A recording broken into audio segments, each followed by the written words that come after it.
Hola, buenas tardes a todos y a todas. Como sabéis, muchas gracias por acudir. Y como sabéis, estamos en la última sesión de nuestro curso de Introducción al Marxismo-Leninismo.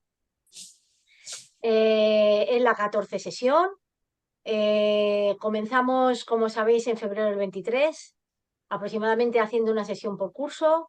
Y bueno, empezamos con el materialismo histórico, continuamos viendo la economía política, después el socialismo científico, pues ya ahora toca lo último que es el materialismo histórico. Que el materialismo histórico, como sabéis, es en la filosofía nuestra, la filosofía marxista, ¿vale? Entonces, comentaros que, como sabéis, estamos grabando. Quiero daros también las gracias por estar aquí. Y bueno, cuando quieras, Miguel Ángel, puedes comenzar. Bueno, pues buenas tardes. Como en todas las sesiones anteriores, voy a compartir un PowerPoint, una presentación con imágenes y texto para facilitar la explicación y la comprensión. Bueno, estamos por tanto en la última sesión del curso de Introducción al Marxismo-Leninismo, cerrando este curso precisamente con la parte más general y abstracta, vamos a decir, quizá la menos política, pero la que nos permite, digamos, quizá tener una visión más amplia de, de cómo es el mundo y, por tanto, cómo eh, actuar sobre él modificando lo que es la parte que nosotros queremos cambiar, que es la sociedad actual, es decir, contribuir al progreso de la humanidad, ¿no? Entonces, esta última sesión, que es la decimocuarta, va a tratar sobre la filosofía marxista, que se llama más concretamente materialismo dialéctico. Vamos a ver qué es eso. El objetivo general de esta sesión es adquirir una comprensión general del mundo. ¿Qué entendemos en filosofía por mundo? Pues abarcaría, por así decir, tres estratos de las cosas, que son la naturaleza, la sociedad, que viene de la naturaleza, pero ya está formada por los seres humanos, y el pensamiento, que es un aspecto particular del ser humano. El objetivo es orientar a la clase obrera en el cumplimiento de su misión revolucionaria, es decir, que no se trata solo de comprender el mundo, sino de ayudar a transformarlo. La filosofía, que es una palabra que viene del griego, significando el amor por la sabiduría, en cada momento de la historia viene determinada y limitada por los conocimientos que la práctica humana ha acumulado hasta el momento. Cuanto más escasa es esa práctica humana, más fantástico es el pensamiento filosófico. Ya acercándonos a nuestra época, con la disolución del modo de producción feudal y el desarrollo del modo de producción capitalista, el crecimiento de las fuerzas productivas que permite ese cambio va a servir de base para un gran despliegue cultural, fundamentalmente en dos terrenos. Uno, el de las ciencias naturales, que va a servir de base a el desarrollo, un nuevo florecimiento de la filosofía materialista. Y la segunda pata, vamos a decir, de este despliegue cultural es un conocimiento más profundo de las leyes del pensamiento que, vamos a decir, iniciándose en el racionalismo de Descartes y pasando por Kant, culmina en la dialéctica de Hegel. Marx, ya en el siglo XIX, va a dar continuidad a ese desarrollo intelectual que había realizado la burguesía revolucionaria. ¿Y cómo lo hace? Pues en primer lugar rompiendo con sus estrechos intereses de clase, que son, digamos, los de su origen personal. En segundo lugar, sometiendo a crítica esas dos principales aportaciones de la burguesía revolucionaria, que son el materialismo y la dialéctica de Hegel. Y en tercer lugar, reuniendo lo mejor tanto de una como de otra y la crítica que Marx ha hecho en lo que será la concepción materialista dialéctica del mundo. Empecemos por el materialismo. El materialismo es una concepción filosófica que concibe el mundo tal como se presenta a los ojos de cualquiera. Por tanto, su máxima es desechar cualquier prejuicio que pueda deformar la visión de la realidad. Al descomponerse la escuela de Hegel, surgió una corriente que se llamaron los hegelianos de izquierda, que también eran idealistas, con la excepción de Ludwig Feuerbach, que rompe con el idealismo y se adhiere al materialismo, cosa que también Marx va a hacer a mediados de la década de los 40 del siglo XIX. Y lo explica resumidamente Marx en su libro La Sagrada Familia, diciendo: la contribución del materialismo al progreso histórico es servir de arma teórica no solo contra las instituciones políticas existentes y al mismo tiempo contra la religión y la teología, sino también contra toda metafísica. Y por metafísica, en aquel momento, Marx entiende la especulación ebria, dice, a diferencia de la filosofía sobria. Es decir, definiría una filosofía, esa metafísica sería una filosofía muy separada de la observación empírica y la experimentación, ¿no? Y en cambio la filosofía sobria sería un pensamiento mucho más apegado a la realidad que nos rodea y a la acción sobre esa realidad. El problema fundamental de la filosofía a lo largo de la historia siempre ha sido el de la relación entre la idea y la materia, entre el pensar y el ser, entre el espíritu y la naturaleza. Es lógico, puesto que nosotros, nuestro pensamiento es eso, pensamiento, y nos enfrentamos al mundo. Entonces, lógicamente, nuestra relación es, vamos a decir, del yo, de la persona con su entorno, ¿no? Entonces, ese es el problema cardinal de la filosofía. Y ahí hay dos escuelas, dos corrientes diametralmente opuestas. Una es el idealismo, que sostiene que el espíritu es anterior a la materia y que de alguna forma el espíritu ha creado a la materia. Detrás del idealismo está, por supuesto, la idea de Dios, la religión. A la inversa, el materialismo sostiene que la naturaleza es anterior al espíritu y además que el pensamiento es un producto de la materia. El materialismo es, por tanto, enemigo de toda superstición o religión, las cuales falsean la realidad. Las clases propietarias a lo largo de la historia siempre han aprovechado la religión como elemento distorsionador de la realidad para encubrir y justificar la explotación que ejercen sobre las masas trabajadoras. Marx explica cómo rompe con ese idealismo, por qué. Entonces dice, en Hegel, el proceso del pensamiento que Hegel convierte bajo el nombre de idea en un sujeto con vida propia, como el pensamiento algo totalmente independiente, es el creador de lo real. Demiurgo dice que es una palabra de la filosofía de Platón. Y lo material, lo real, sería la simple forma externa en que toma cuerpo la idea, ¿no? Dice Marx, para mí, por el contrario, lo ideal no es más que lo material traducido y traspuesto a la cabeza del hombre.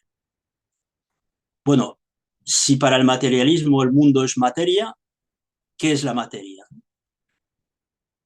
Lenin va a dar una definición de materia, digamos, filosófica, para clarificar, delimitar muy claramente la relación precisamente entre el pensamiento y lo que no es pensamiento, ¿no? Dice, la materia es una categoría filosófica para designar la realidad objetiva dada al hombre en sus sensaciones, calcada, fotografiada y reflejada por nuestras sensaciones y existente independientemente de ellas. Por tanto, materia es la realidad objetiva.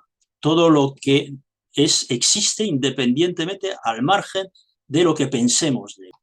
La prueba de que el mundo es material y de que lo que une al mundo es esa materialidad ha sido aportada por la larga evolución de la filosofía y de las ciencias de la naturaleza. Son miles de años, por lo menos 3.000 años, observando y pensando.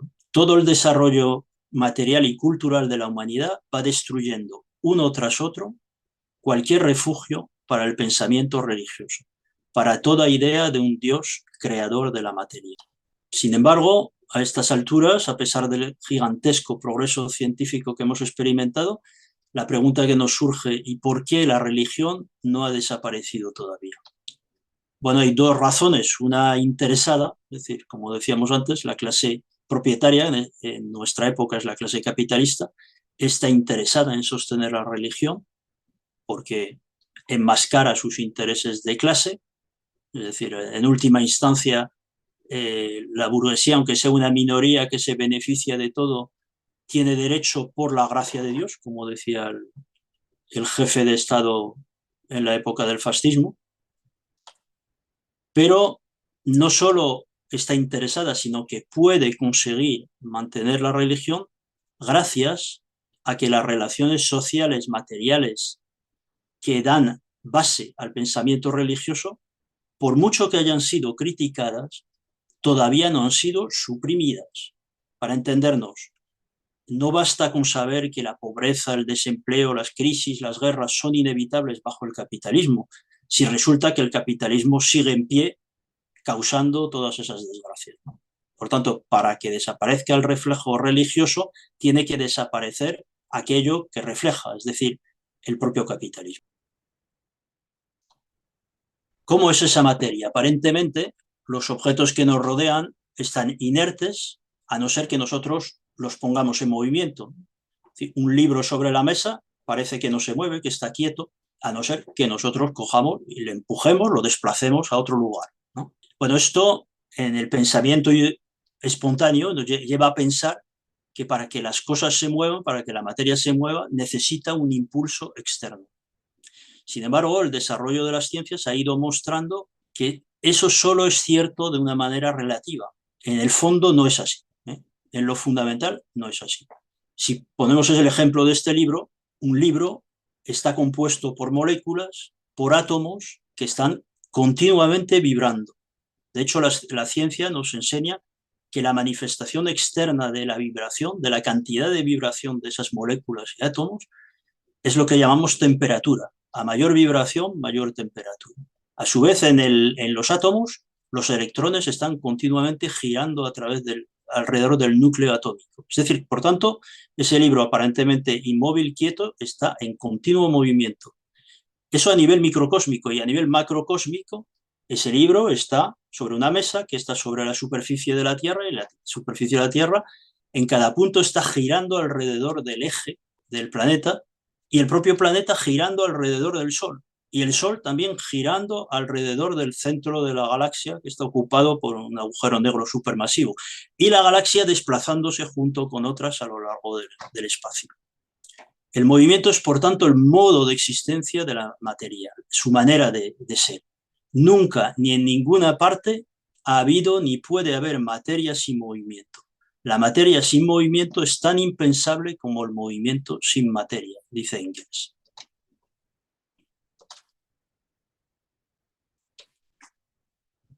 Si miramos más de cerca, dice también Engels, ¿qué es el pensamiento, la conciencia? ¿De dónde vienen las ideas? Resulta que son producto del cerebro humano, y el hombre y su cerebro es un producto de la naturaleza que se ha desarrollado en y con el medio ambiente. Esto permite comprender por qué el pensamiento, es decir, los productos del cerebro humano, que por tanto son en última instancia productos de la naturaleza, coinciden con el desarrollo de la naturaleza. Es decir, que el modo de pensar coincide con el modo de moverse, de desarrollarse en la naturaleza. El pensamiento es producto o función de un órgano material, el más desarrollado dentro de la naturaleza, el cerebro humano, y además el pensamiento es precisamente el modo de reflejarse la realidad material exterior en el cerebro. Por eso el Partido Comunista, a diferencia de los utopistas, no debe tomar como punto de partida unos principios abstractos ni trazar unos planes ideales, sino basarse en lo que permite y exige el desarrollo material de la sociedad. Otro elemento fundamental del materialismo es que el mundo y las leyes por los que se rige ese mundo son perfectamente cognoscibles, se pueden conocer.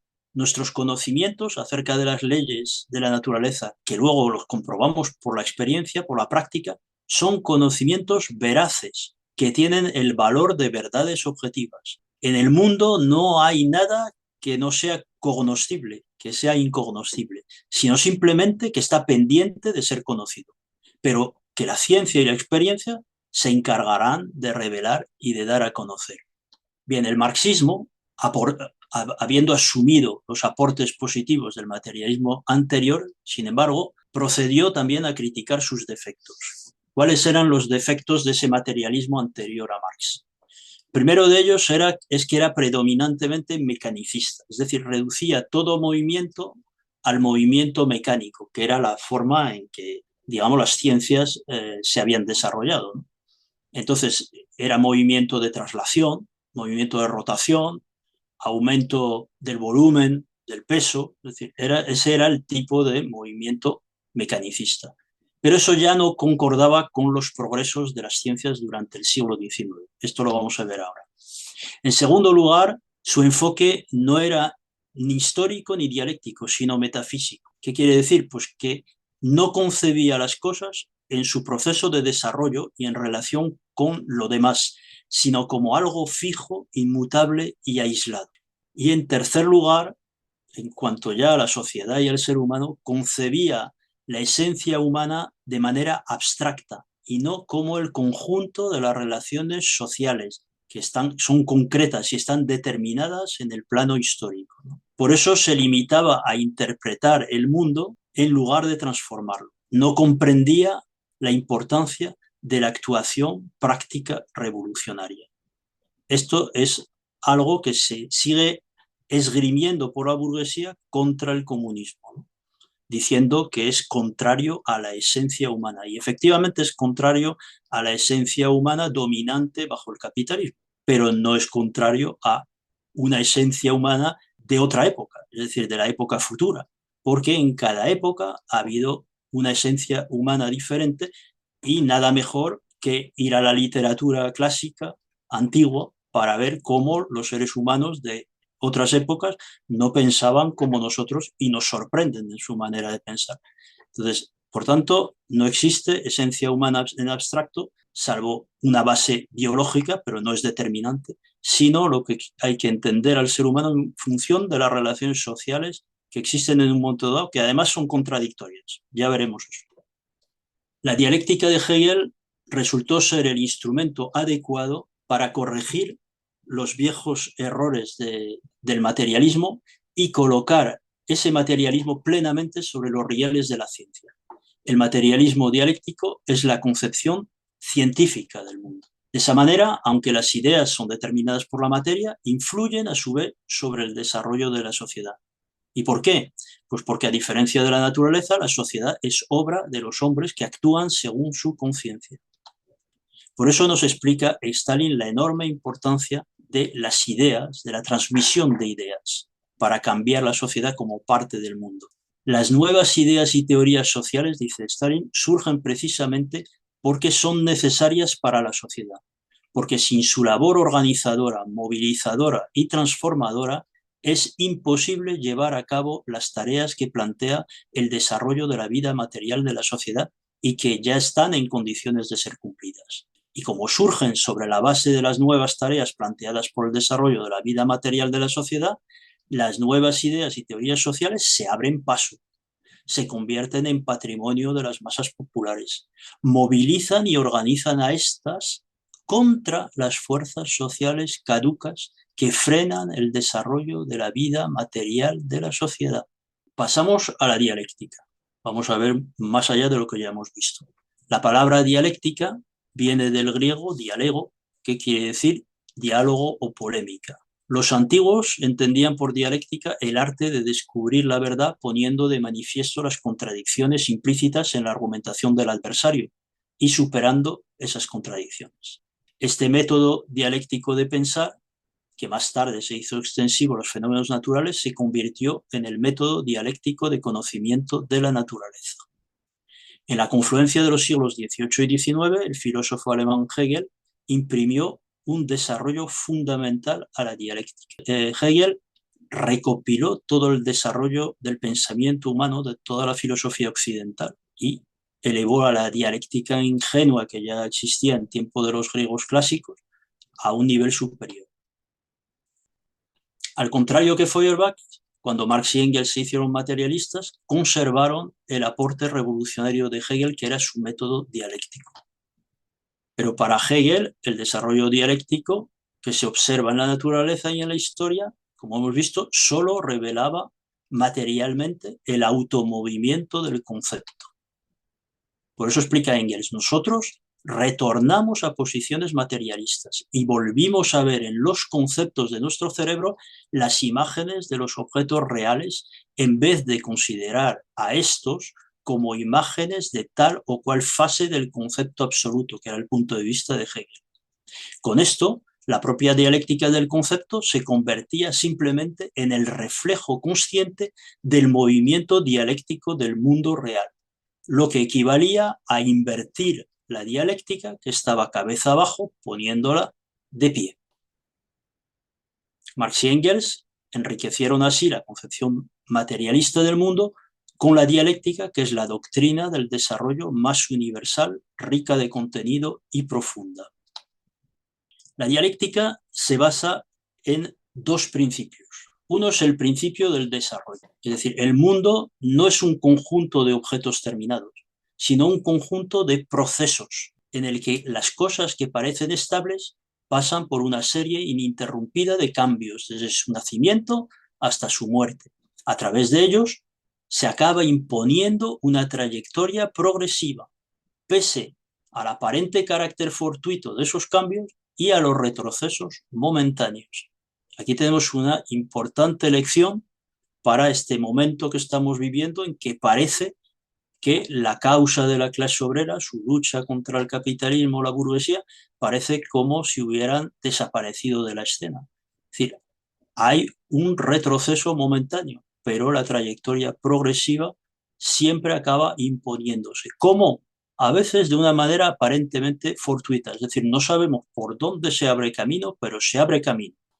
El segundo principio es el principio de la concatenación. El mundo es un todo unido y articulado, en el que los objetos y los fenómenos particulares se hallan orgánicamente vinculados unos a otros, dependen unos de otros y se condicionan los unos a los otros. Pues bien, al comprender que no existen soluciones definitivas ni verdades eternas, el método dialéctico proporciona el conocimiento más exacto posible de cada cosa en su proceso de desarrollo y en su conexión con el entorno. ¿Y qué es lo contrario de la dialéctica? ¿Qué concepción se le opone? Pues se le llama, Marx y Engels la llaman metafísica. ¿En qué consiste? Pues en enfocar las cosas de manera aislada, estática y unilateral. Considera las cosas eternamente inmutables, admitiendo solamente cambios mecánicos.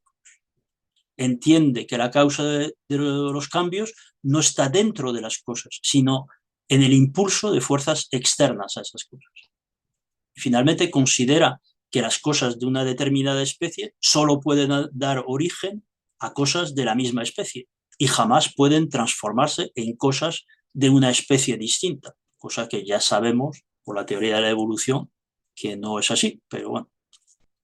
Esa metafísica, que hoy parece bastante absurda, pero tuvo su razón de ser en los tiempos en que las ciencias naturales tenían que investigar las diferentes cosas por separado, para poder llegar a comprender la relación entre ellas y los cambios que se operaban en cada una. Ya en el siglo XIX hubo 3 avances científicos que dieron este segundo paso, el paso de relacionar las cosas entre sí y ver los cambios en ellas, y causaron, por tanto, la crisis de la vieja metafísica. Esos descubrimientos fueron el de la célula, la ley de conservación de la energía a través de sus cambios de forma, es decir, mecánica, calórica, eléctrica, química, etc., se mantenía la cantidad de energía, pero cambiaba su forma. Y la teoría de la evolución de las especies vivas de Charles Darwin. Todos los adelantos científicos posteriores han demostrado que la naturaleza se mueve por cauces dialécticos y no sobre carriles metafísicos.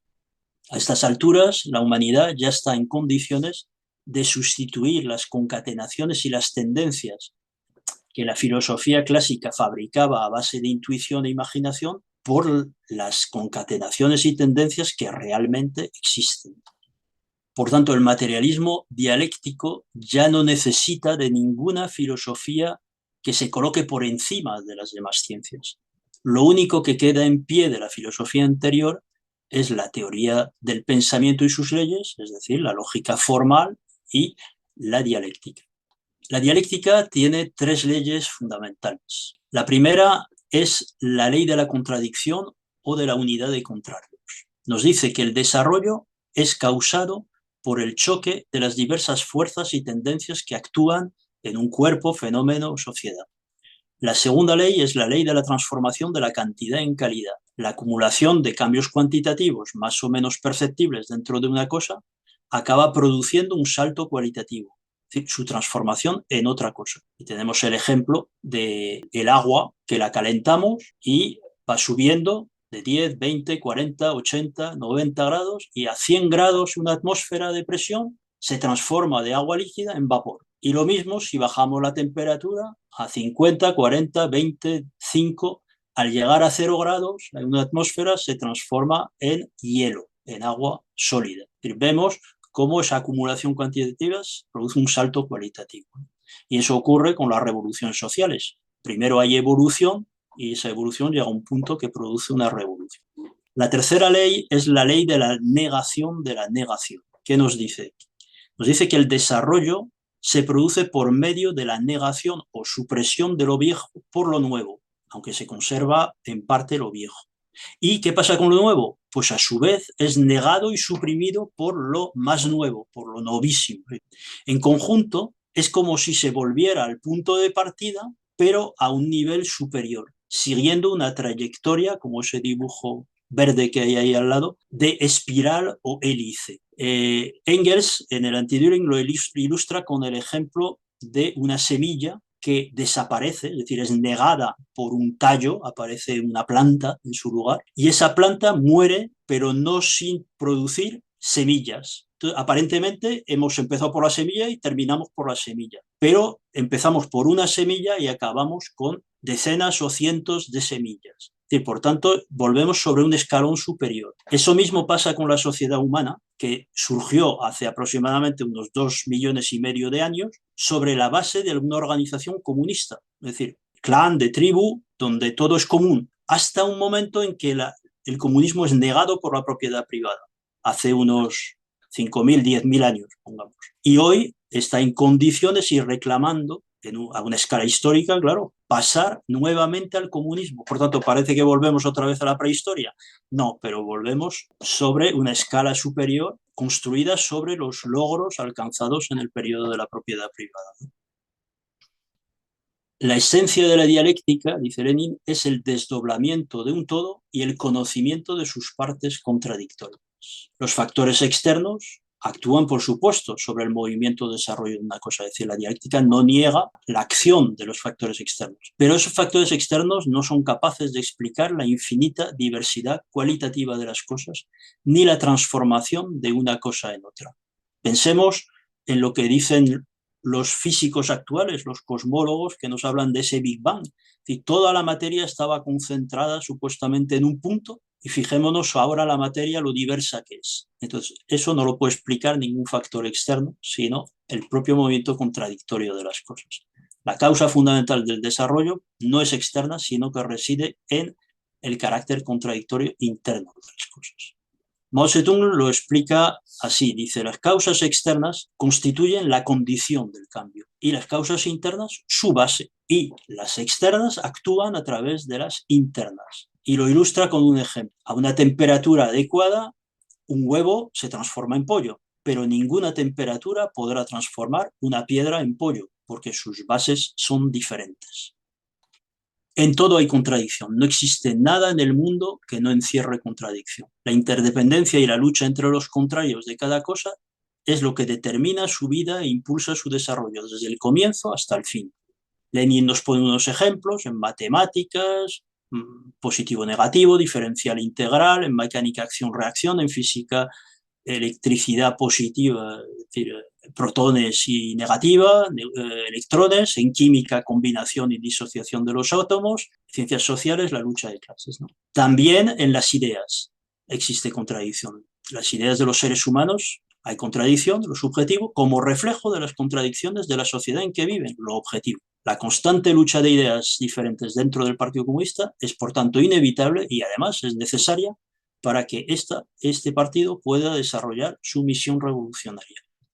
Pero no basta con saber que hay contradicciones en todo. Esto no nos permite una acción práctica, ¿no? Hay que entender, además, que cada forma particular de la materia en movimiento, y su reflejo en la mente también, contiene su propia contradicción particular. Esta constituye la esencia particular que diferencia a una cosa de las demás. Por situarnos en el terreno político, vamos a decir, no es lo mismo la contradicción particular del capitalismo que del feudalismo o del comunismo. Lógicamente, las contradicciones cualitativamente diferentes solo pueden resolverse por métodos cualitativamente diferentes. Junto a esa contradicción particular que define cada cosa, hay también otras variadas contradicciones que deben ser tratadas de modo diferente. Por ejemplo, en el capitalismo la contradicción que le caracteriza es la contradicción entre la burguesía y el proletariado, pero también existen contradicciones entre el proletariado y el campesinado, entre el proletariado y la pequeña burguesía urbana, etcétera, etcétera.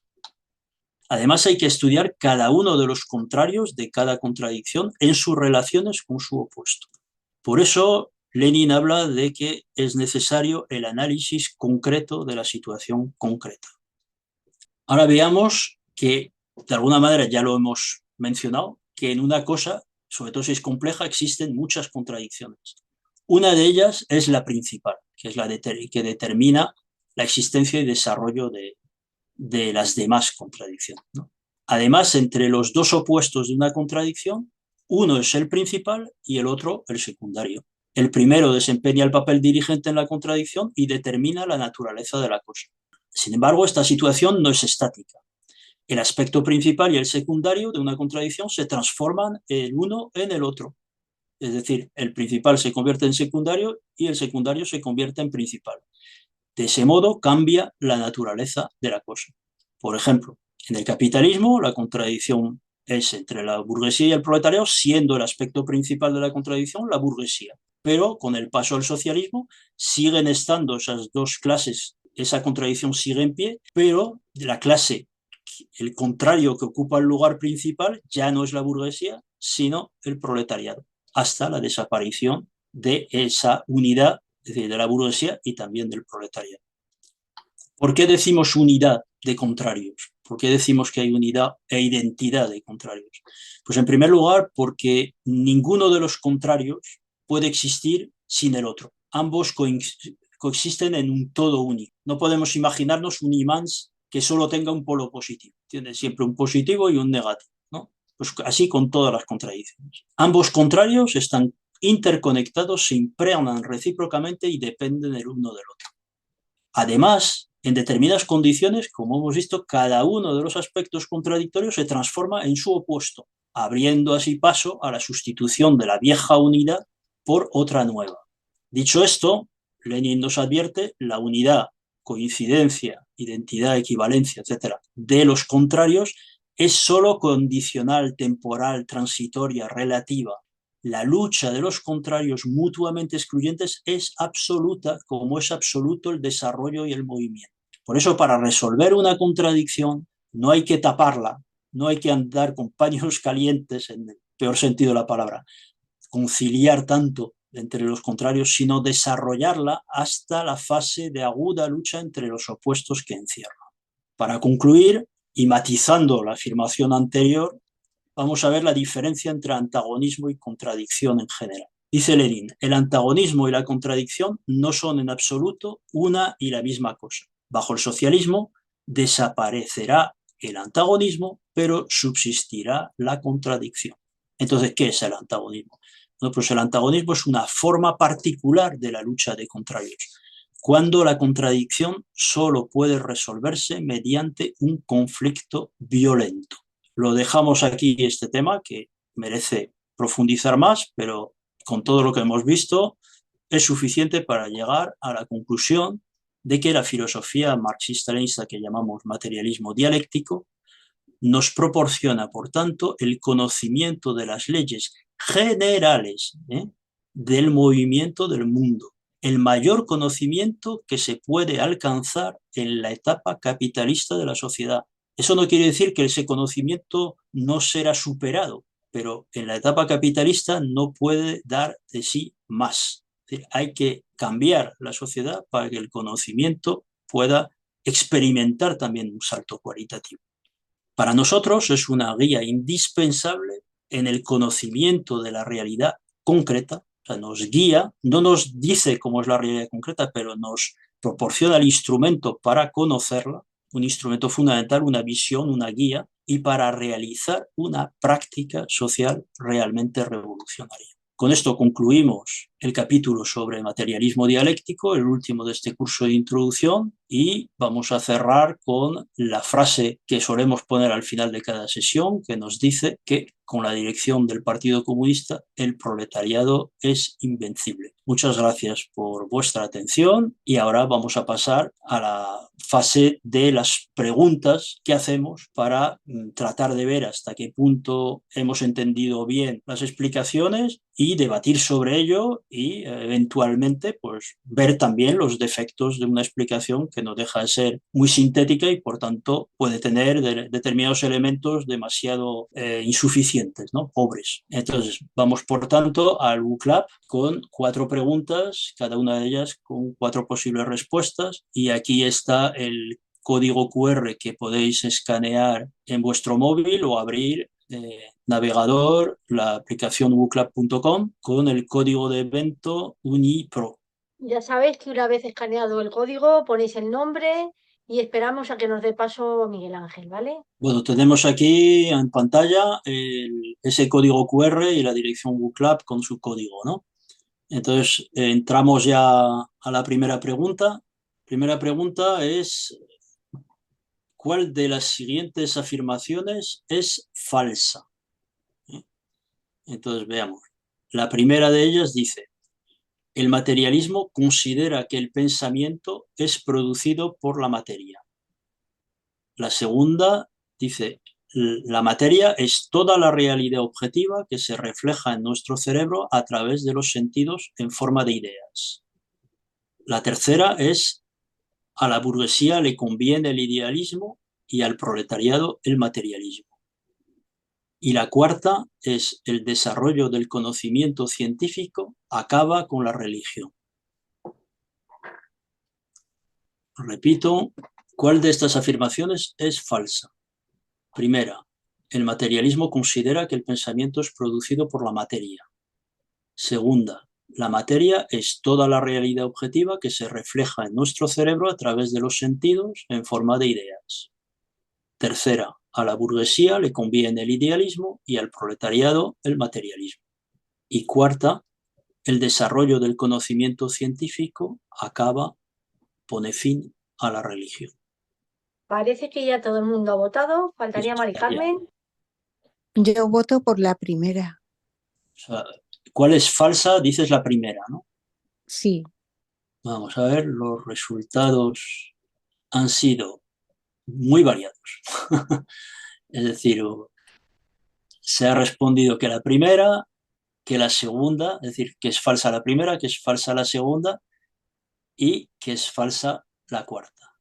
Entonces, la respuesta correcta es la cuarta. Entonces, necesito, por tanto, justificarlo y en el debate, pues, si mi argumentación no es convincente, pues agradeceré que me la rebatéis. Entonces, el materialismo considera que el pensamiento es producido por la materia. Eso es cierto. Es decir, eso, así lo ve el materialismo y así es. Es decir, el pensamiento no existe si no existe cerebro. Entonces, es producido por ese órgano material que se llama cerebro. Por lo tanto, la primera es cierta y por lo tanto no es falsa. La segunda, la materia es toda la realidad objetiva que se refleja en nuestro cerebro a través de los sentidos en forma de ideas. Así es. Materia es todo lo que no son ideas. Es todo lo que sirve de base a las ideas. Es decir, lo que es reflejado en nuestro cerebro en forma de idea, ¿no? A través de nuestros 5 sentidos. La 3 no la comento porque parece que todo el mundo está de acuerdo. Y la cuarta, que es la correcta, ¿por qué el desarrollo, o sea, por qué es la correcta en el sentido de que es la que es falsa? ¿Por qué es falsa la cuarta? La cuarta dice, el desarrollo del conocimiento científico acaba con la religión. Entonces, no acaba con la religión, sino que sienta la base para criticar la religión. Pero mientras no se cambie una sociedad donde el ser humano no es dueño de las fuerzas que actúan sobre él, mientras por tanto esté sometido al albur del mercado, de los antagonismos de la sociedad, la religión siempre tendrá una base. Y hay un ejemplo muy claro que se puede ver. A cada vez que un país entra en guerra, aumenta el número de personas religiosas, el número de personas que buscan el amparo en un Dios, porque no tienen dónde agarrarse. Ya le puedes explicar que eso no tiene base, que no tiene sentido, que eso no es... Como están perdidos, es decir, van a morir o lo que sea, pues entonces su pensamiento ya no es racional. Su pensamiento se aferra a una ilusión. Por tanto, para acabar con la religión hay que alcanzar la libertad. Y la libertad es realmente el conocimiento de lo que es necesario y, por tanto, la acción humana basada en ese conocimiento libre, por tanto, de cualquier elemento ajeno a lo que son las propias leyes de la materia.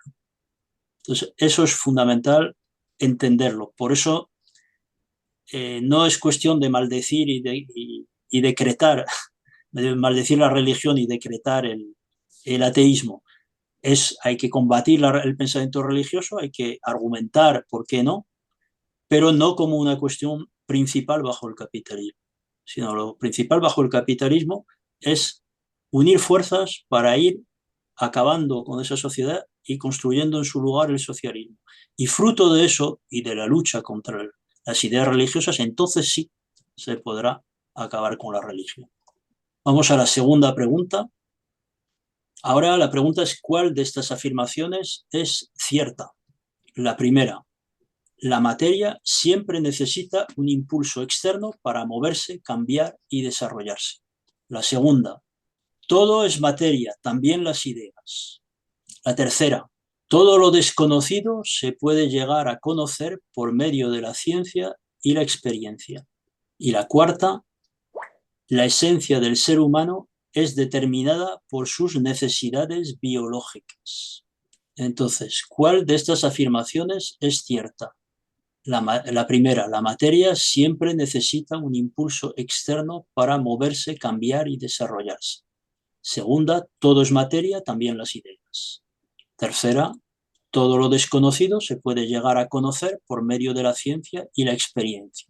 La cuarta, la esencia del ser humano es determinada por sus necesidades biológicas.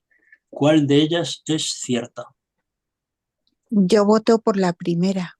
Votas por la primera. Faltaría un voto por hacerse. Damos un poquito más de tiempo. Bueno, pues entonces vamos a ver las respuestas que se han dado. Una ha sido la primera y también muy variados. Es decir, hay a favor de las 4.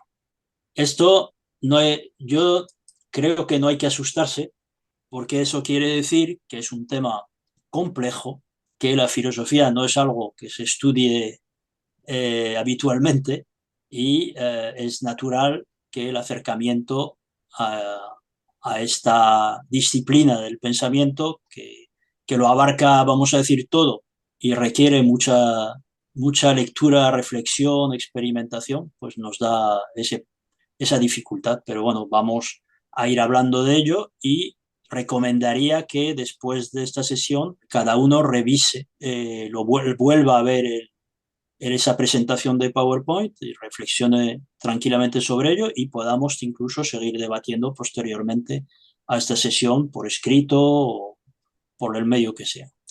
La respuesta correcta es la tercera. Es decir, todo lo desconocido se puede llegar a conocer por medio de la ciencia y la experiencia. Es decir, que no hay nada que no se pueda conocer. Ojo, eso no quiere decir que lo que conozcamos, es decir, que podamos llegar a conocerlo todo, ¿eh? Como la materia es infinita, no se puede conocer todo, pero cada cosa se puede llegar a conocer. Y siempre hay una acumulación creciente de conocimientos. No hay ningún rincón de la materia que no podamos llegar a conocer. Y si cambia, al cambiar también podemos llegar a conocer en qué medida, qué es lo que ese cambio que ha experimentado. Bien, ¿por qué las demás son falsas? La materia no es cierto que necesite siempre un impulso externo para moverse. Eso es la concepción metafísica del mundo. La materia se desarrolla por sus contradicciones internas fundamentales, como explica Mao Zedong, basándose evidentemente en el marxismo en general. Dice, las contradicciones internas son las que explican, las externas actúan a través de las internas. Entonces, la materia está viva, por utilizar un símil. No es que esté viva porque vivo es la materia viva, que está lo que llamamos la vida, ¿no? La biología, ¿no? Es decir, las especies. Pero la materia está en movimiento. Durante siglos, incluso casi hasta el siglo XX, se creía que la superficie de la Tierra no se movía y resulta que son placas que se están moviendo unas con respecto a otras. Es decir, no hay nada, hasta las piedras tienen vida. Es decir, todo se mueve por impulso interno. Ese es lo fundamental, sin excluir los impulsos externos. Pero lo fundamental que determina el movimiento y desarrollo de una cosa está dentro de la propia cosa. Y son sus contradicciones.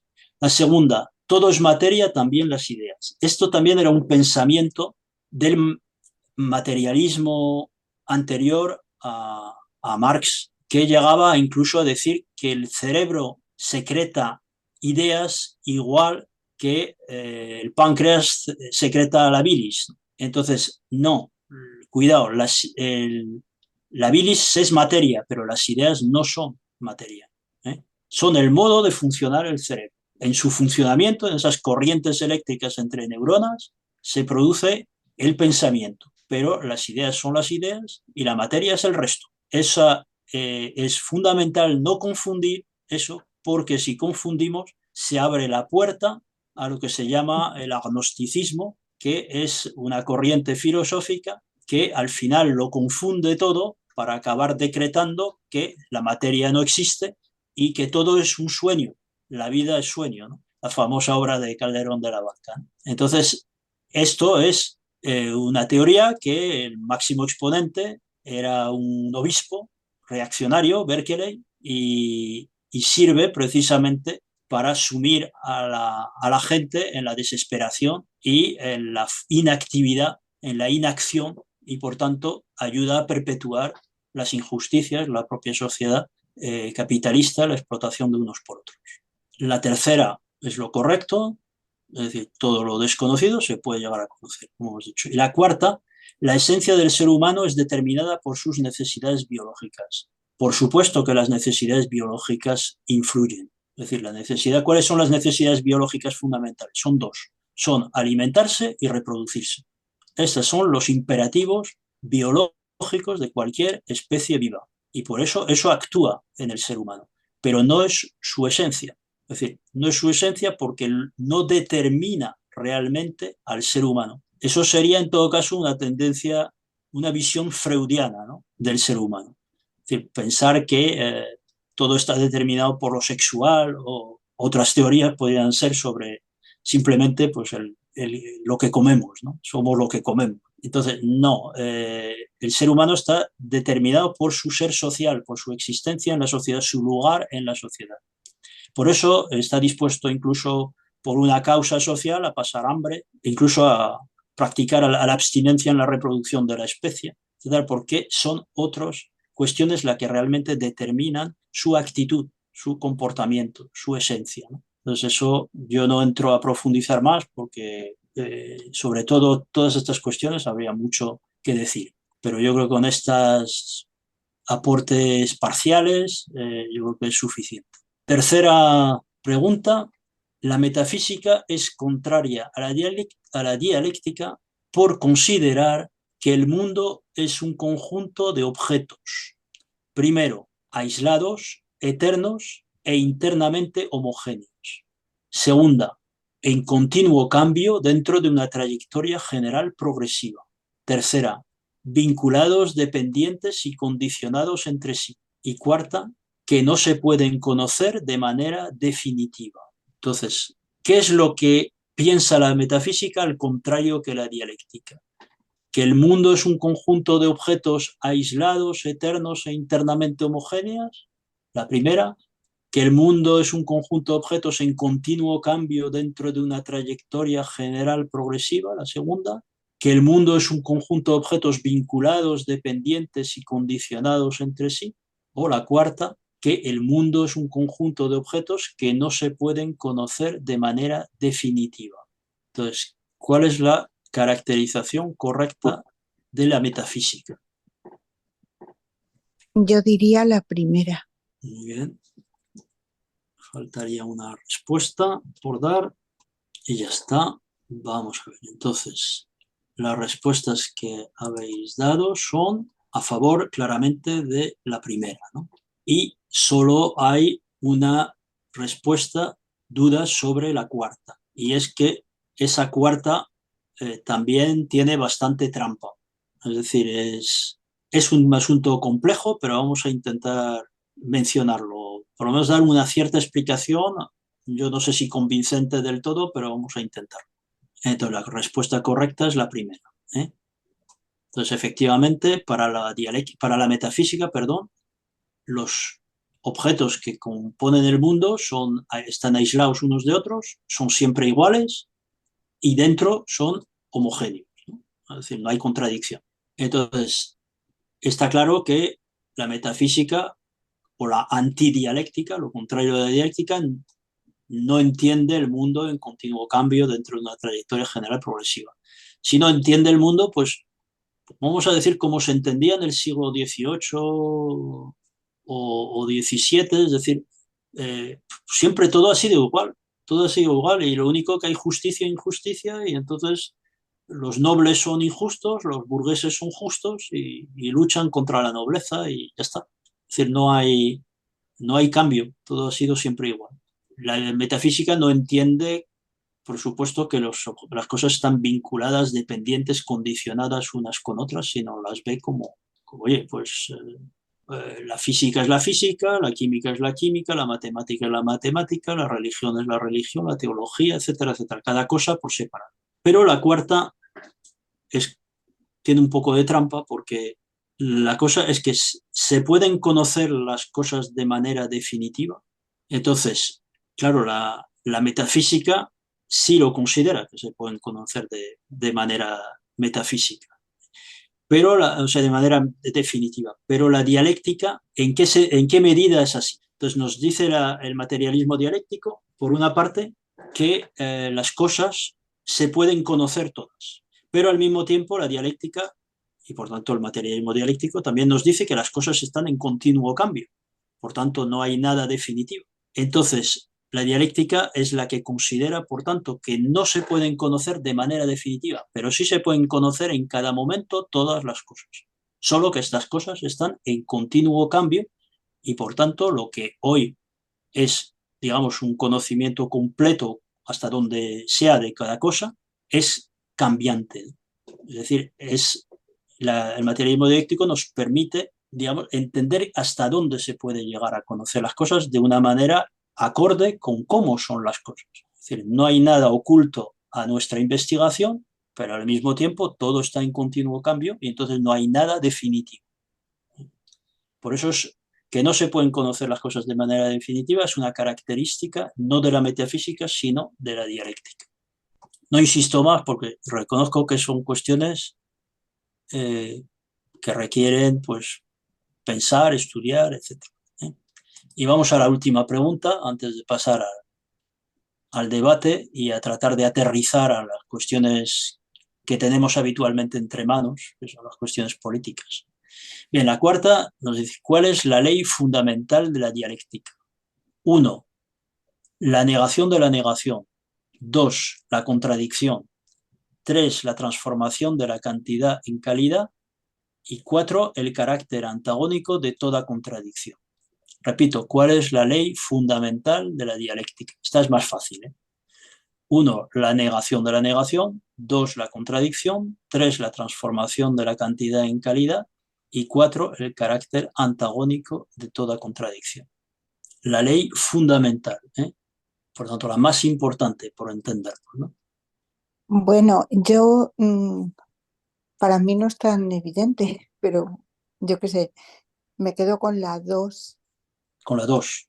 Sí, y de paso déjame que diga que es que me tengo que ir, Ah, muy bien. que, Bueno, que me gustaría quedarme en el debate, pero no puedo, y que muchísimas gracias por este curso, que a mí me ha enseñado y me ha gustado muchísimo, porque mm, coincido mucho con todos estos aprendizajes, ¿no? Y además me hace plantearme muchas cosas y me surgen muchas contradicciones, que es bueno tenerlas ahí presentes.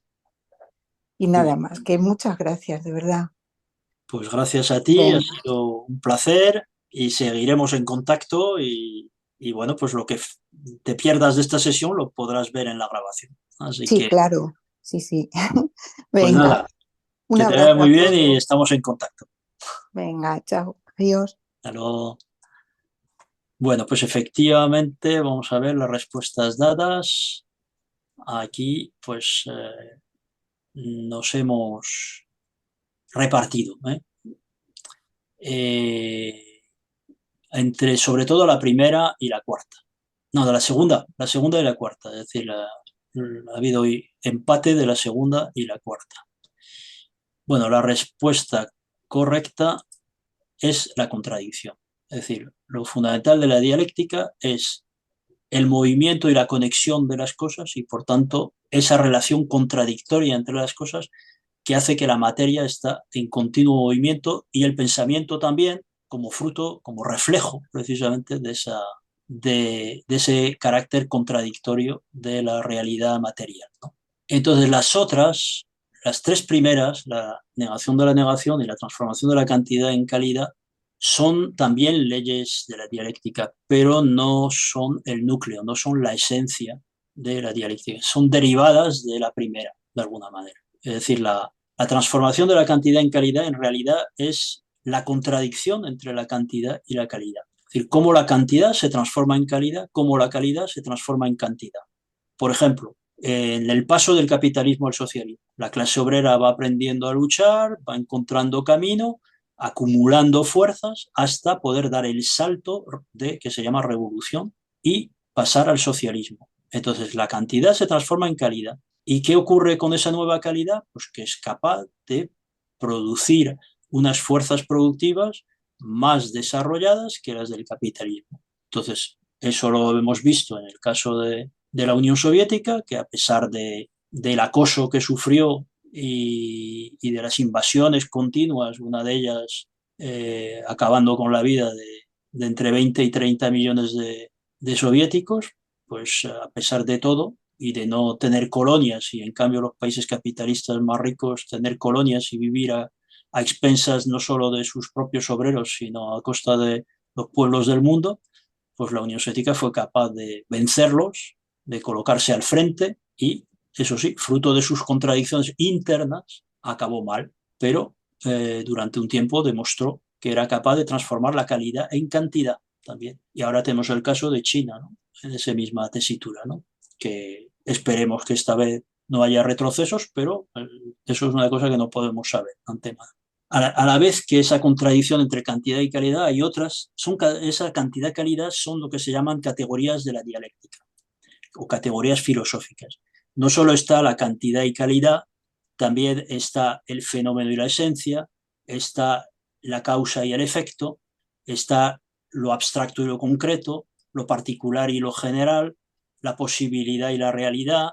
En fin, son esas palabras que no dicen nada muy particular, pero que de alguna manera tratan de todas las cosas. Se llaman categorías filosóficas o categorías de la dialéctica, que están en contradicción unas con otras, no existen las unas sin las otras, luchan entre sí y se transforman las unas en las otras, ¿no?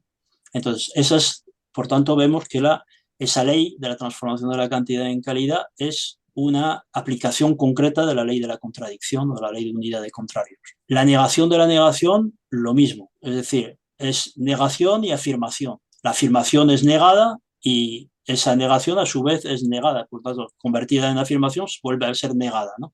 Es decir, también es el movimiento de una determinada contradicción. En cambio, la cuarta no es ninguna ley de la dialéctica, es falsa. La cuarta es directamente falsa. Toda contradicción no es antagónica. Toda contradicción no entraña violencia necesariamente, no entraña que haya necesidad de acabar realizando, por ejemplo, una revolución social. Entonces, por ejemplo, entre el campesinado trabajador y la clase obrera existe contradicción, pero no es necesariamente antagónica. Puede convertirse en antagónica, pero la dirección del proletariado puede perfectamente conseguir reforzar en el campesinado trabajador su vertiente de trabajador y ir reconduciendo su vertiente de propietario privado a poseedor colectivo, ¿no? Es decir, es el proceso, como ha ocurrido en todos los países socialistas, de colectivización y mecanización agraria, que efectivamente es antagónico con respecto a una minoría del campesinado y, sin embargo, la mayoría del campesinado es capaz de comprender y asumir y poner en práctica todo el potencial de mejora de sus condiciones de vida que eso entraña, ¿no? Que entraña ese proceso. Y así ha ocurrido en los países socialistas y ocurrirá de un modo todavía más claro cuando se ha derrotado la cúspide del sistema capitalista, que es el imperialismo mundial, ¿no? Entonces, por tanto, no toda contradicción es antagónica. No toda contradicción se tiene que resolver de manera antagónica. La contradicción entre un profesor y su alumno no tiene que necesariamente que acabar con la muerte del profesor o la muerte del alumno, ¿eh? O con que se líen a palos el uno con el otro, sino que se pueden perfectamente transformar el uno en el otro, es decir, el profesor enseña al alumno, el alumno acaba sabiendo más que el profesor y hasta cuando el profesor se jubila, a lo mejor el alumno le da clases de informática, ¿eh? Entonces, no es necesario que acabe en antagonismo, en violencia. Entonces, con esto concluyo las explicaciones, creo, y pasamos, si os parece, a, pues eso, a por lo menos media horita o un poquito más de debate. Bueno, pues muchas gracias, Miguel Ángel, por explicarnos los principios generales del materialismo dialéctico, principios que son difíciles, puesto que francamente esto no se desarrolla mucho ni en las escuelas, ni en las universidades, y realmente, justamente en la universidad, la matemática se estudia por un lado, independientemente de las condiciones sociales que ha habido por otro, la física por otro, se enseña todo en parcelas seccionadas y no unidas entre sí y que a la vez se están interrelacionando, por eso se producen esos progresos, ¿no? Esa visión generalizada como nos la expresa el materialismo dialéctico no está explicada ni en el colegio ni en las universidades, y por eso es tan difícil de conocer a no ser que profundices dentro de ese tema. A mí me ha parecido francamente interesante. No sé si hay algún tipo de pregunta, de comentario. Yo veo aquí que en el chat hay una cuestión que dice Paco: el abandono de la enseñanza de la filosofía con respecto de hace años es significativo. Efectivamente, yo estoy totalmente de acuerdo con él, no sé, Miguel Ángel. Es una forma de seccionar, separar, no integrar, y cada cual que se coja en su propio nido y que se olvide los nidos de los demás. Bueno, no sé, cuenta tú, Miguel Ángel. Sí, sí, no, yo también lo comparto totalmente, es decir, lo que llaman tanto la filosofía como lo que llaman humanidades, que son las ciencias sociales. Es decir, lógicamente, a ver, la burguesía, por lo general, lo que necesita son de trabajadores que sean muy productivos, es decir, que produzcan mucho valor y poco salario, les exijan poco salario. Y por tanto, pues pues para para ser muy productivo en el sentido económico hay que tener muchos conocimientos en ciencias naturales. En cambio, el problema de tener conocimientos sociales es que pues acaba uno cuestionando la organización de la sociedad y entonces aparece la acción sindical, la acción de lucha de los trabajadores y eso es incómodo. Y entonces pues es necesario sacrificar eso o segmentar mucho las ciencias sociales y separar, por ejemplo, la economía por un lado, la sociología por otra, la política por otro, la sociología por otro, es decir, y no conectarlas mutuamente de tal manera que así obtengan buenos cuadros pues, de recursos humanos, de marketing, de gestión de empresas, de tal, pero que no tengan una visión de conjunto que proporciona esas ciencias sociales y no digamos la filosofía, ¿no? Entonces ese pensamiento pues que se ha ido acumulando a lo largo de la historia. Y aquí, mira, Alberto ha levantado la mano, pero Emilio ha hecho un comentario en el chat que pone, incluso incluso cuando se enseñaba, raramente se llegaba, cuando la filosofía está hablando, que entiendo, se llegaba al siglo XIX y mucho menos al siglo XX. Y parecido pasa con la historia. Sí, sí, es así Estudiar a Hegel ahora estaría bien. es decir, normalmente es decir, se llega si acaso a Kant, es Eso. lo que más se suele llegar. Y luego a veces se dan saltos, depende ya de la escuela, de los gustos del profesor.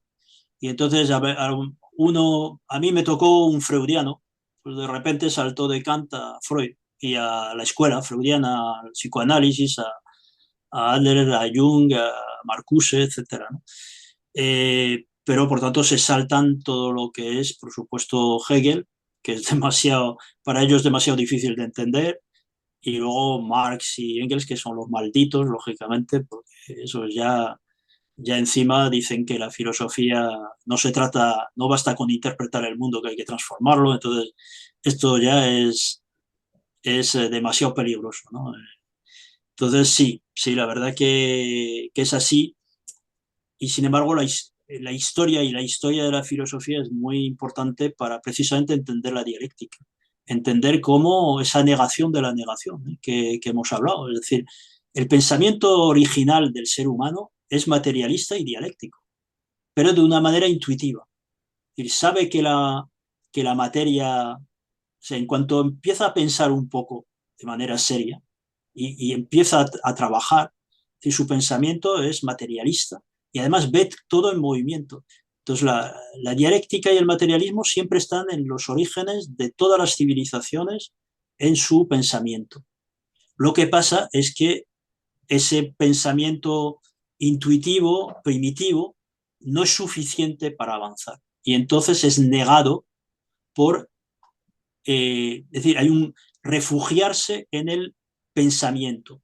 Y entonces aparecen las escuelas metafísicas, idealistas. En el caso de la Grecia antigua, pues primero fueron los materialistas y dialécticos jónicos de las islas del Egeo, y luego, pues como sus avances no daban mucho de sí, porque sí, descubrieron el átomo, o sea, decían que había un átomo original, pero entendían el átomo como que es indivisible, cosa que hemos visto que no es así, que no hay nada indivisible. Luego decían que no te bañarás dos veces en el mismo río, es decir, que todo está en constante cambio, como Heráclito, pero no podían llegar mucho más allá. Y entonces había que volver a analizar, a comprender el mundo a través del pensamiento. Entonces, primero fueron los eleatas y Parménides que cuestionaron el movimiento, es decir, mostraron las contradicciones de la dialéctica eh, primitiva, ¿no? Griega.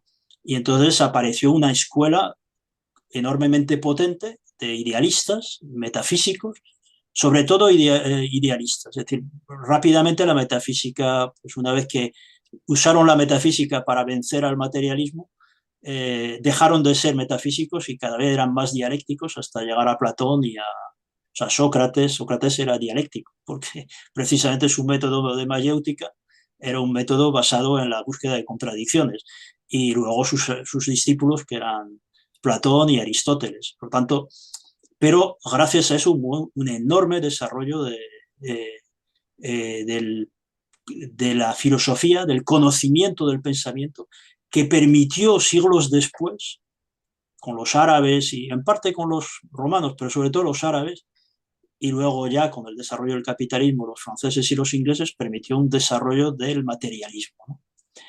Pero también ese materialismo era limitado y gracias a Hegel, que compendió todo el desarrollo del pensamiento del idealismo, llegó a un punto en que cerró el ciclo.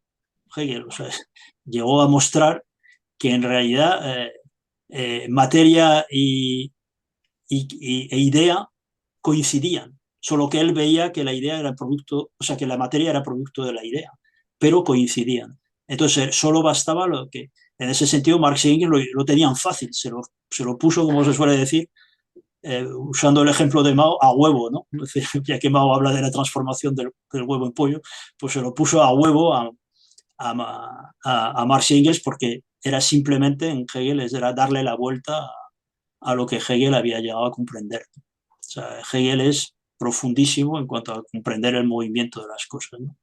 Y gracias a eso, pues, es decir, conjunto con el desarrollo científico que ha mostrado pues, que todo está conectado y en continuo desarrollo, pues hoy por hoy, es decir, domina, vamos a decir, el materialismo dialéctico, solo que no acaba de dominar en todo y menos en las ciencias sociales, porque la burguesía retiene, claro, domina e intenta que eso, es decir, está continuamente poniéndole puertas al campo, intentando que eso no se extienda demasiado, que eso esté limitado a sus conveniencias, pero hoy es la concepción científica del mundo, no puede haber otra bajo el capitalismo. En el comunismo todo será diferente, pero no estamos en él. Pero cuando se haya superado el capitalismo ya se verá. Ahora mismo es la concepción científica del mundo, es el materialismo dialéctico. Alberto quería hablar. Alberto. Sí.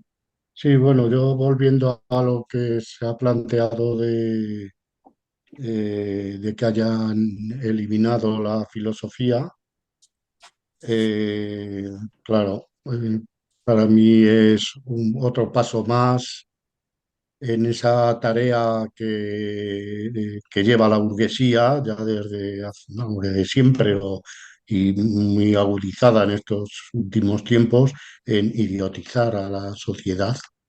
Eh, es así. O sea, yo solamente veo señales que están tratando claro, muchísima gente, demasiada, pues lo consiguen.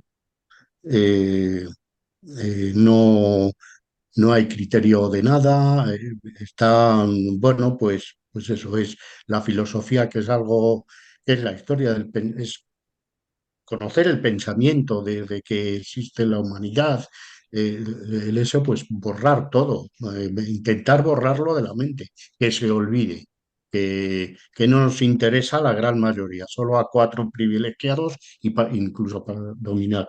Entonces, claro, es muy preocupante, porque, claro, son los que dirigen, son los que tienen todo en su poder, desde la enseñanza hasta los medios de comunicación, claro. Y luego, claro, yo en todas las preguntas solo he acertado una. Y mira que me interesa la filosofía y el materialismo dialéctico. Sí es cierto que la mayoría de las que he fallado, pues mi opción era, quizás no ha habido demasiado tiempo para pensarlo bien, es decir, la que era la real y la que he puesto al final, ¿no? Equivocada, pero es así.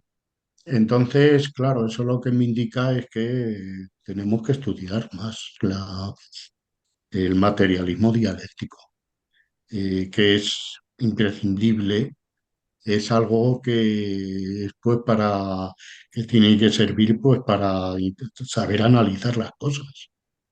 Yo en eso lo digo aquí públicamente, pero en eso pongo de ejemplo de la gente conocida, ¿no? De nuestro entorno a Miguel Ángel. Y Miguel Ángel le veo que tiene mismamente la exposición que ha hecho ahora aquí de filosofía de la historia. de los antiguos y lo que a través de las conversaciones le veo, pues claro, Quine domina muy bien eso, el materialismo dialéctico, el marxismo. Entonces, pues eso es solo decir que tenemos que estudiar más, yo primero, que tenemos que quizás se nos va mucho el tiempo en, claro, hay muchas informaciones, que es lo que me ocurre a mí, pero hay que sacar tiempo, hay que estudiarlo. Y Ujú. Gracias, Alberto. solamente eso. Paco. Ah, perdón. Nada, nada más. Ah, has terminado ya. Ay, perdona, Paco, a ver qué es lo que... Qué alegría has Sí, levantado la mano. sí, se oye, ¿no? Sí. Sí, vale. No, lo que decía Alberto a mí me parece, pues bueno, pues muy interesante porque queda bastante claras las intenciones de ciertos planes de estudios. Y es que yo creo que, porque estaba pensando que se dan actualmente como dos circunstancias que son contrarias, como no podía ser menos, ¿no? Por un lado, los últimos descubrimientos científicos sobre astronomía, etcétera, apoyan, o sea, cada paso que dan, y además es que son pasos importantes, porque se tiene acceso a conocimientos que parecerían pura magia hace 30 años, apoyan, van subiendo por la escalera del materialismo, es decir, va apoyando todas y cada una de las posturas de los principios del materialismo. Y todo lo que se refiere a, bueno, no viene ahora muy a cuento, pero todo el estudio de galaxias, de formación, desaparición, etcétera. Pero por otro lado, como si eso se quisiera compensar, hay como una especie de tendencia en todo, ¿no? En la vida cotidiana, en los medios, etcétera, a una especie de irracionalismo que, como la religión pierde su carácter de disciplinamiento de masas, etcétera, por su desprestigio, etcétera, pues entonces es un poco de muera Sansón y todos los filisteos y se lanzan a un irracionalismo total, que es totalmente acientífico, anticientífico. ¿Y dónde cala esto? Bueno, pues cala esencialmente entre quien menos preparado está, que es curiosamente la juventud. Y cala también a través de medios muy potentes como son las redes sociales en sus diversas formas. Pero yo creo que hay una frase por ahí, y no recuerdo ahora de quién, que indicaba la necesidad y la conveniencia de que todo comunista debe estar al día en conocimientos científicos. Y ahora mismo no recuerdo quién era. ¿Por qué? Pero sobre todo y porque resulta que es un apoyo a todos y cada uno de esos pasos, a todos y cada uno de lo que hemos visto en la sesión de hoy, de cómo el universo se reproduce y lleva a cabo sus leyes de acuerdo con las leyes del materialismo dialéctico. Es una cosa, pues, muy curiosa y además muy interesante para quien se quiera meter en ella. Y eso se mantiene, digamos, en un aspecto muy elitista. No hay programas de divulgación sobre ello. Pero lo que sí hay mucho programa es un adoctrinamiento de 24 horas al día, todos y cada uno de los días del año, es la propaganda y la difusión de mensajes que, bueno, pues parecen estúpidos, pero tienen su calado, tienen su público y tienen sobre todo eso, tienen unos medios muy potentes de difusión. Al no haber alternativa, ese vacío, el vacío que pueda haber, se llena con esas pseudoteorías que son de todo tipo y a cualquier persona resultan extravagantes, pero que por otro lado caen también en un terreno bastante fértil, ¿no? Porque es un terreno fértil en el cual no ha crecido nada hasta ahora. Entonces eso, bueno, pues ahí va quedando.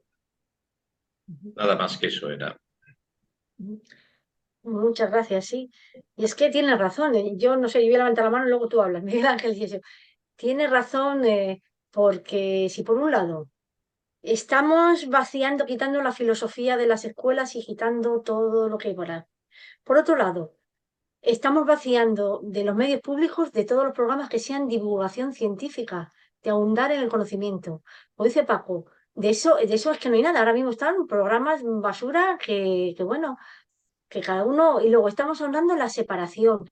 Es que realmente estamos destruyendo el pensamiento crítico de los individuos y ya no menos de la sociedad. Porque es que el materialismo dialéctico no solo nos vale para los comunistas, es que nos vale para la vida diaria, para todo, a la hora de comprender qué es lo que está pasando, ¿no? Eso es una reflexión que estoy haciendo en alto. Y por otro lado, yo quería hacer también una pregunta a Miguel Ángel en relación a lo que se escucha también dentro del materialismo dialéctico de las contradicciones, la diferencia entre la contradicción principal y la contradicción fundamental, un poco que expliques un poquito eso, si puede ser breve, ¿no? Si puede ser, no lo sé. Bueno, a ver, voy a intentarlo, ser breve. Sobre todo lo último que has dicho, mm, tiene mucha importancia práctica. Es quizá la clave de la situación en la que estamos. Es la contradicción precisamente que puede mover progresivamente las cosas. Veremos, pero es candidata a ello. A ver, claro, respondiendo, bueno, el comentario que hacía Paco sobre el irracionalismo, en esto hay una serie de ensayos de un filósofo marxista del siglo XX, húngaro, Georg Lukács, que tituló La destrucción de la razón. Entonces, ¿qué ocurrió? ¿Qué está ocurriendo? ¿Qué ha ocurrido desde hace ya más de un siglo? Pues ha ocurrido fundamentalmente que el capitalismo, como obra de la burguesía y la propia burguesía, han dejado de ser revolucionarios en general y se han convertido en reaccionarios. Es decir, ya su papel no es transformar la sociedad hacia adelante, sino retener esa sociedad que no siga progresando. Es decir, limitar ese progreso a su estrecho círculo de intereses. Por tanto, fomenta toda clase de elementos reaccionarios, de tipo idealista, de tipo metafísico. Es decir, así es, digamos, desde mediados, podemos decir, aparecen los primeros irracionalistas, pero casi nadie les hace caso a mediados del siglo XIX y de repente son repescados a finales del XIX porque es cuando la burguesía a escala general se convierte en contrarrevolucionaria, en reaccionaria, ¿no? Y entonces aparecen toda serie de escuelas, hablaba yo de los freudianos, Nietzsche, en fin, también florece supuestamente desde la ciencia el positivismo, hablaba Paco de Bergson, pues continuadores de Spencer, de Comte, o sea, aparecen toda serie de elementos poniendo, digamos, metiendo cuñas en el materialismo consecuente. Y entonces al final desemboca ya en el irracionalismo, pues básicamente lo que Lenin, digamos, criticó en su momento del empiriocriticismo, pues cuestionar si existe la realidad objetiva, si la podemos comprender, y ahora el mundo ese de los posmodernos que hablan de la posverdad, de que al final pues solo existe lo contingente, no existe la esencia de las cosas. Y todo eso está relacionado con lo que significa el imperialismo, lo que significa el que a la cabeza de la clase burguesa se ha colocado una oligarquía que no es solamente burguesía, sino que es burguesía que domina, es decir, que ejerce un dominio absoluto sobre todas las esferas. Entonces, no le basta con explotar al proletariado, sino que necesita, incluso prefiere, vamos a decir, dejar de explotar en determinados sitios, si se me apura como extremo, e ir a saquear en otros.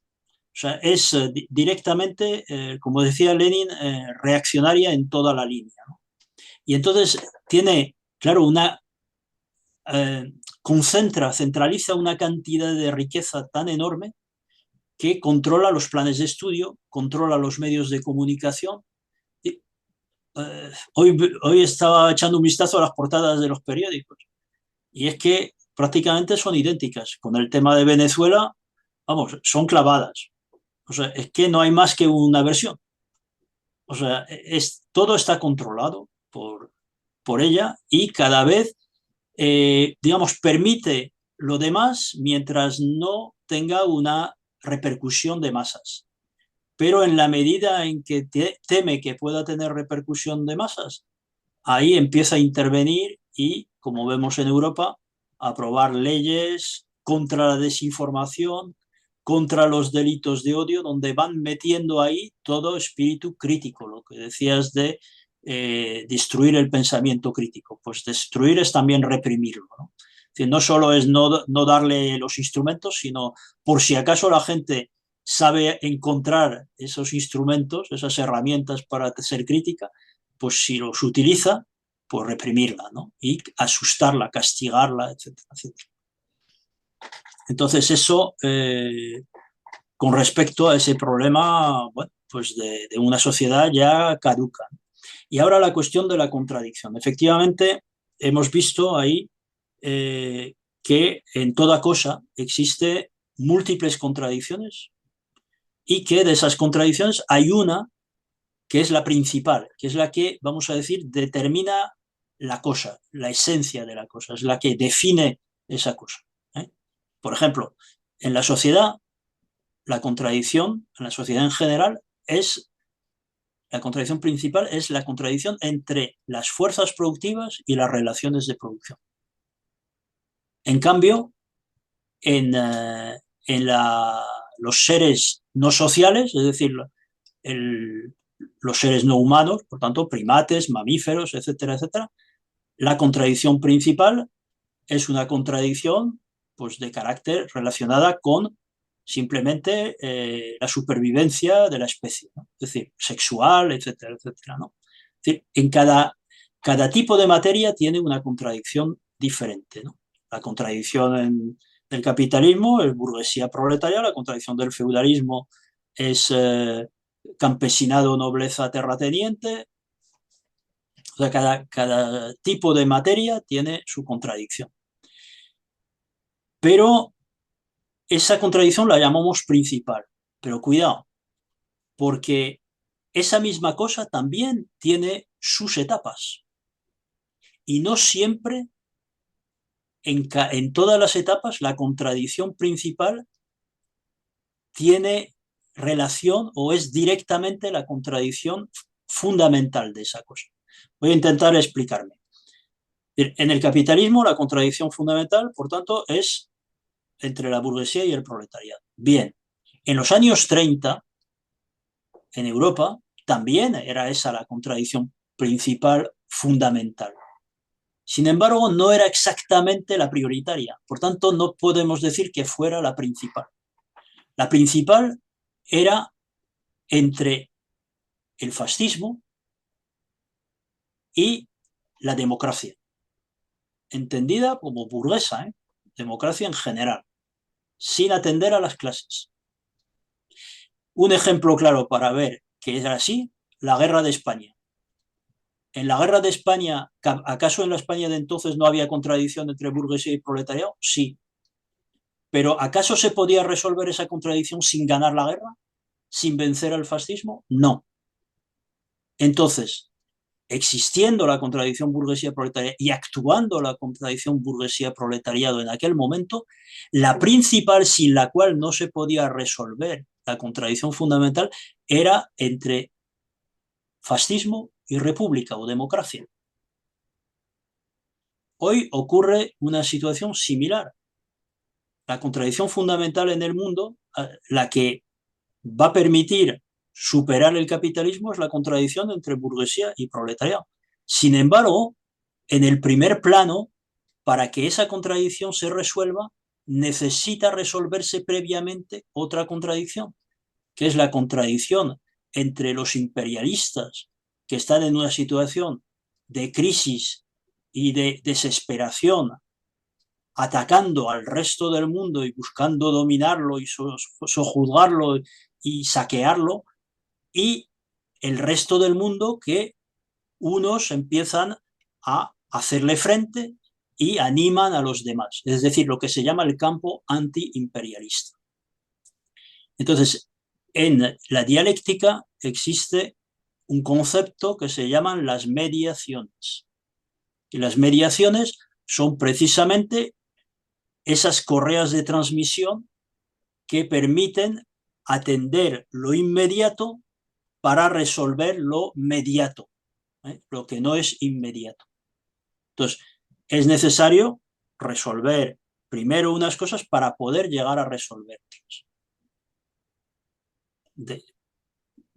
Otro ejemplo, es decir, vamos a decir, nosotros queremos una sociedad que no haya guerras, que no haya antagonismos.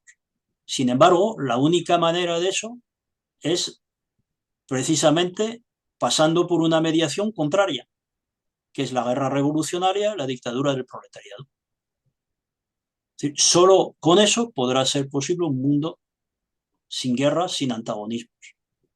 Entonces, eso es muy importante entenderlo hoy, porque hoy, si la clase obrera y los comunistas como defensores y partidarios de la clase obrera no entienden que la clave de bóveda, el eslabón principal que permite llegar a resolver la contradicción entre capitalismo y socialismo, entre burguesía y proletariado, es la unión del campo antiimperialista contra los imperialistas, entonces no hacemos absolutamente nada. Eso es lo que pasó con el trotskismo en la Segunda Guerra Mundial y en los años previos. Es decir, atacó la táctica de la Internacional Comunista, o estrategia incluso, que planteaba que si no resolvíamos, si no atendíamos primero a la contradicción con el fascismo, no podríamos plantear el paso al socialismo. Y la historia demostró quién tenía razón. Es decir, se hizo la unidad antifascista, no solo en España del Frente Popular y en algún país más, sino sobre todo la alianza que supuso la de la Unión Soviética con las potencias anglosajonas, Gran Bretaña y Estados Unidos, que permitió vencer al fascismo, y fruto de ello se venció el socialismo en la parte oriental de Europa, en Corea, en una parte de Corea, en China, más adelante en Indochina, en Cuba. Es decir, por eso es necesario entender que no siempre la contradicción principal es idéntica a la fundamental, que a veces entre ellas hay mediaciones. Y hoy estamos en esta situación. Por eso la clave para la reconstrucción de los partidos comunistas y del movimiento comunista internacional hoy es la unidad frente al imperialismo y la solidaridad, la unidad con todas las fuerzas que combaten al imperialismo como cuestión principal, sean fuerzas proletarias o sean fuerzas burguesas o incluso sean fuerzas semifeudales, incluso teocráticas, incluso a veces de derecha o de extrema derecha. Es fuerte lo que estoy diciendo. No, ¿qué quiere decir? ¿Que no hay que luchar contra ellas? Sí. Cuidado, porque hay mucha demagogia de todas ellas. Es decir, tienen sus propios intereses. Entonces, hay tenemos que centrar en la contradicción principal a la vez que atendemos las demás para que el partido que se haga fuerte en ese campo antiimperialista sea el partido del proletariado. Pero no podemos convertir ese elemento en un elemento de destrucción de la unidad del campo antiimperialista, porque entonces lo que hacemos es ayudar al imperialismo. Por eso podremos tener las críticas que nos queramos inventar hacia Putin o hacia Maduro o hacia el que sea, podremos no estar de acuerdo, unos más, otros menos, pero son cuestiones que no podemos permitirnos que estorben a la unidad antiimperialista. Tienen que resolverse en el transcurso y en ese transcurso de vencer al imperialismo, las fuerzas proletarias se irán haciendo cada vez más fuertes y veremos milagros. Veremos cómo personas hoy reaccionarias se convierten en comunistas, siempre que sean antiimperialistas, porque ese es el camino del comunismo en este momento. Bueno, interesantísimo todo lo que estás diciendo, practiquísimo.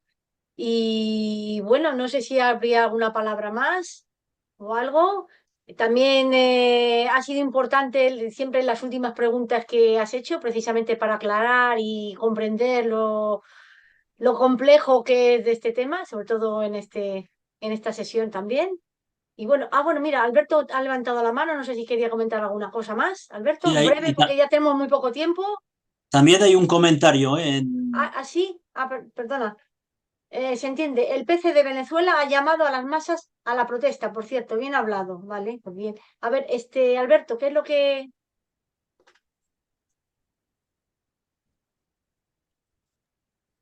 Sí, sí, bueno, efectivamente ratificar esto, que yo en tantos foros que estoy por ahí metido, tantos canales, estoy en alguno que son comunistas, pero bueno, pecan mucho de izquierdismo y efectivamente he encontrado ante esa crítica negativa, pues porque, claro, en Venezuela, o sea, Maduro o el PSUV, no van hacia un socialismo real como era el de la Unión Soviética, ¿no?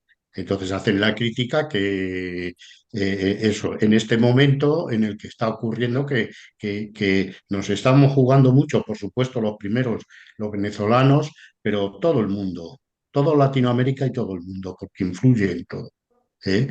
Eh, Están planteando ahí una batalla y todavía hay pues bastantes, como bien dice Paco, y todavía hay organizaciones que dicen que son comunistas, pues que no se dan cuenta de esto tan interesante y tan necesario de entender que ha dicho ahora Miguel Ángel, que lo fundamental ahora es acabar con el imperialismo, porque si no, el imperialismo acaba con todos nosotros. O sea, no puede haber paz mientras exista el imperialismo. Entonces, para acabar con el imperialismo hay que fortalecer todo lo que es antiimperialismo, apoyarlo, defenderlo. Y luego pues ya entraremos. Con el tema de Putin, exactamente, sabemos todos lo que tiene, pero desde luego tiene una posición totalmente de fuerza ateniéndose ante el imperialismo. Y entonces, pues es eso lo que quería decir, que es muy importante y desde luego toda esta última intervención que ha hecho Miguel Ángel sería para poder difundirla de cuanto más mejor, porque es que es la real y es la que es verdadera. Nada más. Sí, yo comentar también en relación con lo que plantea el camarada del PC de Venezuela. Yo, por supuesto, desde aquí no me voy a meter en los asuntos que desconozco, es decir, no porque los comunistas no podamos tener digamos, entrar a valorar la situación del proletariado en otros países. Somos una clase internacional, los obreros, y bueno, pues tenemos posibilidad de emitir opinión, pero siempre, por supuesto, respetando el que quien mejor va a conocer la situación en cada sitio va a ser el que está actuando en ese sitio, ¿no? Entonces, hecha esa premisa, tanto en Venezuela como en cualquier sitio, el movimiento comunista eh, es una unidad amorfa y, vamos a decir, muerta. Es decir, ¿por qué? Porque la contradicción se está desarrollando en su seno hasta un punto en que lo ha paralizado. Y entonces el saneamiento del movimiento comunista, la posibilidad de que renazca como un movimiento revolucionario, está precisamente en que se emancipe de su costra meramente formal, de aquellos que se llaman comunistas, pero no han entendido realmente o no quieren entender lo que significa el materialismo dialéctico y se refugian en fórmulas estereotipadas, en el dogmatismo, en todo lo que hemos visto como metafísica y como idealismo, ¿no? Entonces, por eso, esos que lo que hacen es reeditar el trotskismo a estas alturas, bajo una forma nueva, vamos a decir, pues son un lastre y por tanto es necesario combatir eso, y en el combate contra eso es como se va a poder reunificar las fuerzas sanas del movimiento comunista internacional y reconstituir partidos comunistas realmente revolucionarios en todos los países. Entonces, afortunadamente, tenemos ahora una agrupación internacional que está en vanguardia de esa lucha, que es la Plataforma Mundial Antiimperialista, y está recién nacida, está todavía en pañales, está con todo lo que significa un recién nacido, pero sana, fuerte en su fundamento.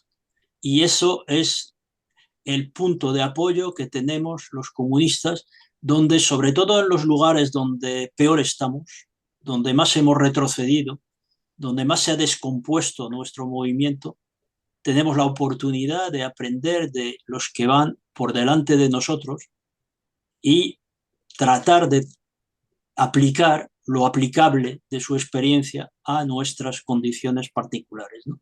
Entonces, eso es en relación con esa contradicción principal en la que nos encontramos, y con ella tendremos que valorar con mucha prudencia, con mucho cuidado, pero también con firmeza, determinación y espíritu de partido, es decir, espíritu de combate, siempre recordando que las contradicciones no se resuelven conciliando, no se resuelven con paños calientes, se resuelven desarrollándose, ¿eh? Que significa desarrollándose frente a otros y frente a uno mismo también, frente al conservadurismo, la comodidad, eh, las concepciones erróneas que hemos ido acumulando en estos años, como acumula un río cuando va a desembocar al mar y se vuelve lento y lleno de lodo y barros y todo eso, pues nosotros nos pasa lo mismo y tenemos que rejuvenecernos. Por supuesto, en años no, porque ya los que peinamos alguna cana, pues ya no tenemos remedio, pero de espíritu sí, ¿eh? O sea, como decía Stalin a Bukharin, los viejos bolcheviques siguen siendo bolcheviques en la medida en que su espíritu sigue siendo joven, ¿no?